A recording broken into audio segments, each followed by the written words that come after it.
Olá! Hoje a gente vai mergulhar num dos conceitos mais revolucionários da fé, a nossa identidade. E se, e se a nossa identidade não dependesse de nada do que a gente faz ou conquista?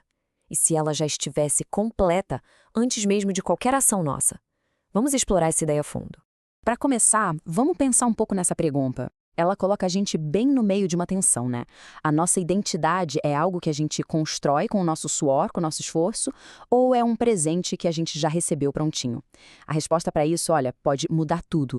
E para entender a ordem certa das coisas, não tem jeito melhor do que olhar para o exemplo de Jesus. Ele é o nosso modelo, o padrão divino que revela como a identidade funciona de verdade no reino de Deus. O mais impressionante dessa declaração do Pai é o quando ela aconteceu. Pensa bem, Deus Pai afirma a identidade de Jesus antes de qualquer milagre, antes de qualquer sermão, antes de qualquer obra pública. A identidade veio primeiro, muito antes da ação. E isso aqui é brilhante porque ilustra perfeitamente a lógica do reino. A identidade de Jesus não foi construída pelo que ele iria fazer, foi revelada por quem ele já era. O ministério não produziu a filiação, foi a filiação que sustentou o ministério. O ser vem antes do fazer. Esse é o ponto central. Vamos detalhar um pouco mais. Como a identidade de Jesus estava totalmente segura no fato dele ser o filho, a autoridade dele não era uma performance, sabe? Era algo que simplesmente fluía naturalmente da relação com o pai. A lógica é simples. Onde existe segurança de identidade, existe descanso. Onde existe insegurança, existe um esforço sem fim para provar o próprio valor. Ok, agora como esse modelo se aplica diretamente a nós?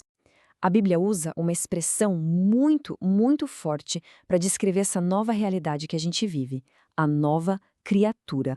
A declaração do apóstolo aqui é radical. Repara que o texto não diz que alguém está se tornando ou pode se tornar uma nova criatura. Não, ele afirma que essa pessoa é uma nova criatura.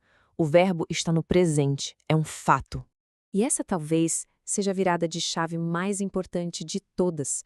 Ser uma nova criação não é uma meta futura que a gente alcança com esforço, é uma condição que já foi inaugurada pela obra completa de Cristo na cruz. É um fato estabelecido. Ponto final.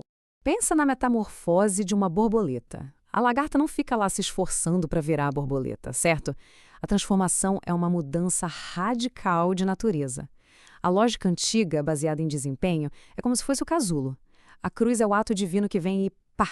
Rompe esse casulo, e o que sai dali é algo completamente novo, não é só uma versão melhorada do que era antes. Com isso, o foco da jornada cristã muda totalmente. Não se trata mais de uma luta para produzir uma nova identidade. Se trata de alinhar nossa mente, o nosso coração, as nossas atitudes com aquilo que já é uma realidade. A transformação externa apenas revela a identidade que já existe por dentro, ela não a cria. Mas olha, é muito fácil cair na armadilha da lógica contrária, a do desempenho espiritual. É um jeito de pensar totalmente falho, que inverte de cabeça para baixo a ordem do reino de Deus. A diferença é gritante, né? A lógica do desempenho se baseia no fazer para ser aceito, o que só gera ansiedade e culpa. Já a lógica da afiliação parte do pressuposto de que a gente já foi aceito.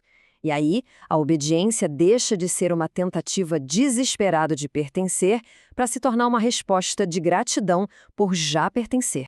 E as consequências de operar na lógica errada são bem sérias. A vida espiritual vira uma competição, uma medição de produtividade religiosa. Isso leva à comparação, a um sentimento constante de que nunca é o suficiente, porque o foco está sempre no que ainda falta fazer. Tá, então onde entram as obras, o fruto espiritual, nisso tudo? Qual é o lugar correto para eles? Vamos ver. No reino de Deus, a manifestação visível de uma vida transformada não é o alvo que a gente tem que perseguir, é o resultado natural, a consequência de uma identidade saudável e segura. O fruto não é buscado diretamente, ele simplesmente emerge. Uma identidade segura em Cristo muda o nosso foco por completo. Em vez de correr atrás de resultados, o objetivo passa a ser simplesmente permanecer nele. É dessa conexão, dessa permanência, que o fruto nasce naturalmente. A obediência vira o caminho. E os sinais, bom, eles podem até acontecer, mas nunca são o alvo. O propósito final não é a nossa autoafirmação, mas sim a glória de Deus. E a gente encerra com essa reflexão.